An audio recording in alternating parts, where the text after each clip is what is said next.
정신현상학적 역사적 이해 11. 철학적 흐름과 신앙적 인간 이해의 통합적 정리. 이처럼 서양 철학의 흐름 속에서 인간 존재를 이해하려는 노력은 고대에서 현대까지 연속적인 변화를 반영한다. 플라톤과 아리스토텔레스는 인간의 영혼과 본질, 형상과 진료를 탐구하며 인간 존재의 근본 구조를 살펴보았다. 중세 철학자 안셀무스, 아우구스티누스, 아퀴나스는 이러한 고대 철학적 통찰을 기독교 신앙과 통합하여 인간을 영혼과 육체, 이성과 신앙이 결합된 총체적 존재로 이해했다.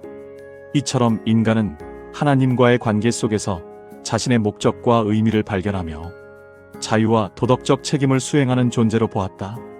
근대와 현대 철학에서는 헤겔의 역사적 정신 발전, 후설의 의식 지향성, 사르트르의 실존적 지각적 탐구, 하이데거의 현존재론, 리퀘르의 해석학적, 정신현상학, 몸의 지각의 현상학을 전개한 퐁티를 통해 인간 경험과 자유, 의미, 형성의 구조가 깊이 분석되었다. 이러한 관점들은 인간 존재가 단순한 개별적 주체가 아니라 역사적 사회적 시간적 맥락 속에서 자기 이해와 선택을 실현하는 존재로 제정이 되었음을 보여준다. 정신과 몸, 영혼과 세계, 개인과 타자, 자유와 필연성의 관계는 상호작용하며 인간 삶의 단일체적이고 종합적인 구조로 이해된다. 이러한 관점에서 철학적 흐름은 인간이 하나님의 뜻 속에서 총체적 삶을 살아가는 모델을 제공한다. 신자는 자신의 육체적 경험, 정신적 사유, 영적 성찰, 도덕적 책임을 통합하여 삶의 선택과 행동을 하나님의 영광을 향해 조율할 수 있다. 철학적 통찰은 신자가 이 땅에서 소명자이자 순례자로 살아가는 과정이며 하나님과 타자와 세계 속에서 자유와 책임을 수행하는 여정과 맞닿아 있다. 이러한 이해의 역사는 총체적 존재로서의 인간, 곧 육체 정신 영혼의 통합과 자유와 책임의 실현, 하나님의 인생 소명이라는 주제를 일관되게 드러낸다.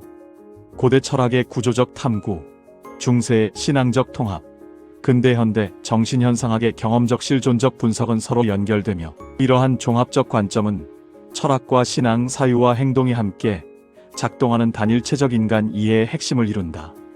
12. 심신이원론의 현상학적 경험인 정신과 몸의 조화. 인간 정신과 몸의 관계를 이해할 때 단순히 물리적 신체와 별개의 정신으로 보는 관점은 제한적이며 현상학적 접근은 정신이 경험과 지각을 통해 세상과 관계 맺는 방식을 강조한다. 우리는 사물을 단순히 눈으로 보는 것이 아니라 온몸과 마음을 통해 세계를 경험하며 의미를 구성한다.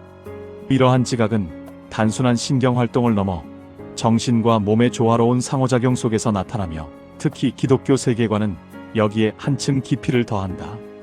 인간 정신은 하나님과의 관계 속에서 경험되고 몸을 매개로 세계를 이해하며 동시에 영원성에 대한 영적 의미를 지닌다. 경험적 현실 속에서 인간은 자신과 세계, 그리고 하나님과 연결되어 있으며 지각과 경험은 그 연결을 드러낸다. 따라서 정신과 몸, 경험과 지각은 분리될 수 없는 종합적인 인간 전체로서 이해되어야 할 통합적 존재라는 것이다. 이 과정에서 사실과 해석의 경계가 분명해진다. 몸과 뇌, 감각과 운동은 경험 가능한 사실이지만 정신이 그것을 통해 세계를 지향하고 하나님과 교류하며 영적 의미를 부여하는 것은 해석의 영역이다. 현상학적 지각은 이러한 해석적 구조 속에서 현실을 조망하게 하며 동시에 인간 존재의 한계를 드러낸다. 몸과 정신의 불가분성은 사실이지만 정신이 만들어내는 경험적 영적 의미는 해석적 사유로 확장되기에 인간이 자신과 세계, 나아가 하나님과 조화롭게 연결될 수 있는 길을 보여준다. 결국 인간 정신과 몸은 단순한 물리적 실체나 기능으로만 이해될 수 없다. 경험과 지각, 정신적 지향성과 신체적 활동의 총체로서 하나님과의 관계 속에서 조화롭게 드러난다. 이러한 신비적 조화를 통해 인간 존재의 의미와 삶의 실제적 영적 방향을 탐구하게 된다는 점은 분명하다. 따라서 정신과 몸, 경험에 따른 사실적 이해와 해석이 영원성의 층위와 함께 조명될 때 인간 존재는 더 고귀한 차원에서 하나님과의 영적 관계를 맺게 된다는 것이다. 13. 영적 존재와 인간의 영원성. 인간 존재를 이해할 때 인간의 먹고 자는 생물학적 물리적 현상에만 한정되지는 않는다. 몸과 정신의 관계는 단순한 철학적 논쟁을 넘어 인간의 본래적인 정신적 영적 근원성에 있기 때문이다. 기독교적 관점에서는 인간의 정신인 영혼을 하나님과의 관계 속에서 의미를 지니는 영적이며 영원한 존재로 이해한다. 인간의 몸은 정신이 이 세상에서 활동하고 경험할 수 있는 매개이지만 정신의 본질과 영원성은 물리적 한계를 넘어서는 인간의 고유한 차원에 속한다고 여긴다. 몸과 정신이 함께 존재하는 현재의 삶은 사실적 경험의 영역이며 우리가 확인할 수 있는 영역이다.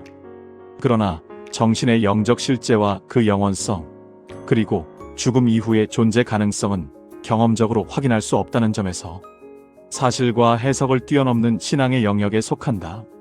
이러한 사실과 해석의 구분은 인간이 자신의 한계를 인식하게 하면서 동시에 하나님 안에서 삶의 가치와 그 의미를 되새기게 한다. 한편 영혼은 몸 안에서 감각과 지각을 통해 세상과 관계를 맺지만 그 활동은 단순한 신체적 현상을 넘어선다. 우리가 경험하고 지각하는 세계는 정신과 몸의 통합 속에서 드러나며 정신의 영적 차원은 하나님과의 관계 속에서 완전한 의미를 얻는다.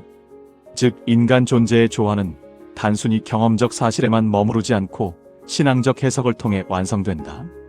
기독교적 관점에서 인간의 정신과 몸, 그리고 영원성은 서로 분리될 수 없는 구조를 이루며 이를 통해 우리는 삶과 죽음의 경험과 그 의미를 통해 인간의 물리적 한계와 영적 실제성을 발견하게 된다. 결국 인간 존재를 이해하는 과정은 사실과 해석, 몸과 영혼, 현재와 영원성의 층위를 통합적으로 사유하는 여정이다. 이러한 종합적 사유를 통해 인간 정신의 신비와 의미를 깨닫게 되며 하나님과 세계 속에서 어떻게 조화롭게 자리할 수 있는지를 보여준다. 이러한 통합적 시각은 인간 존재를 단순한 물질이나 경험으로 환원하지 않고 삶의 깊이와 의미를 확장하게 한다. 14. 인간 존재의 전인적인 통합적 이해. 인간 존재를 이해하는 여정은 사실과 해석, 경험과 영원성이라는 서로 다른 층위가 함께 작용하는 통합적 과정이다.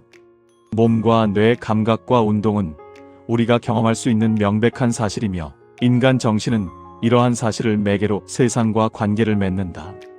철학적 관점에서는 정신과 신체를 구분하며 정신의 독립성을 사유하지만 현상학적 관점은 정신이 지각과 경험을 통해 세계와 상호작용하는 방식을 강조한다.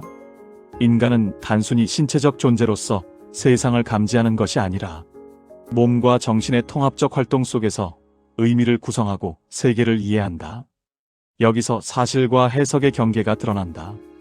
경험적 사실은 확인 가능하지만 정신의 본질과 영적 차원의 영원성은 해석과 신앙의 영역에 속한다고 볼 수 있다. 이는 과학적으로 검증되기에는 사실상 불가능한 관념적 영적 영역이기 때문이다. 이런 측면에서 인간과 영적 존재의 영역을 하나의 조화로운 질서로 이해하는 것이 일반적이지 않음은 분명하다. 인간 정신보다 밀도가 높은 영혼은 몸을 통해 현실 세계와 관계를 맺지만 동시에 영적인 영원성을 지닌 존재로서 하나님과의 관계 속에서 의미를 부여받는다. 인간의 삶 속에서 정신과 몸, 경험과 지각, 사실과 해석은 서로 분리될 수 없는 구조를 이루며 이를 통해 인간 존재는 깊이와 의미를 갖는다. 몸과 정신이 함께하는 현재의 삶은 경험적 사실을 기반으로 하고 정신의 지향성과 영적 실제는 신앙과 사유를 통해 해석된다. 이러한 층위가 통합될 때 인간은 자신의 한계를 인식하면서도 동시에 하나님 안에서 삶의 방향과 의미를 발견할 수 있다. 결국 인간 존재를 이해하는 길은 단순히 철학적 논증이나 신체적 관찰에 머무르지 않는다. 경험적 사실과 해석을 통해 현상학적 지각과 신학적 영원성을 함께 고려할 때 우리는 인간 정신과 몸, 세상과 하나님과의 관계 속에서 참되고 궁극적인 의미를 발견하게 된다. 사실과 해석, 현재와 영원성, 물질과 영적 실제가 서로 얽혀있는 이 통합적 시각은 인간 존재를 더욱 깊이 이해하게 하며 삶의 경험과 신앙 속에서 인간이 어떻게 조화롭게 이해될 수 있는지를 보여준다. 15. 삶 속에서의 전인격적인 종합을 이루다.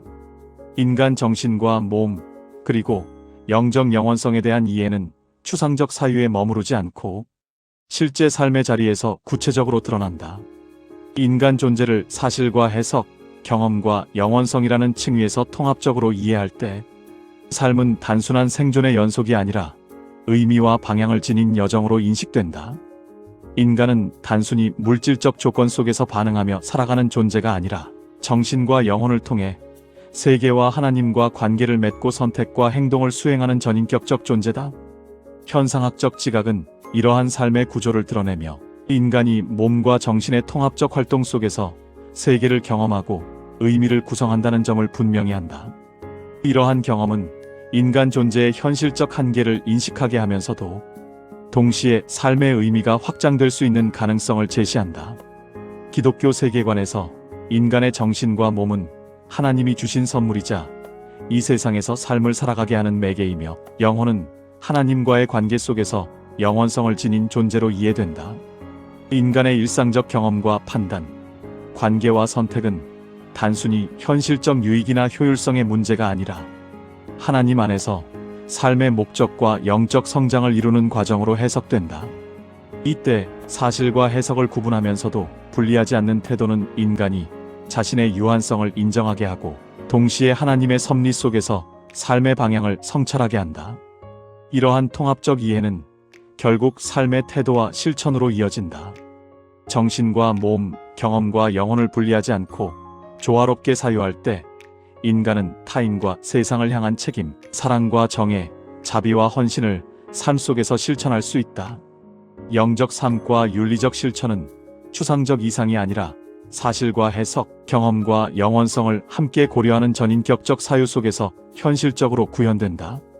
인간 존재에 대한 철학적, 현상학적, 신학적 탐구는 이처럼 삶을 깊이 이해하게 하며 하나님과 세상 앞에서 조화롭게 살아가기 위한 실천적 지침으로 확장된다.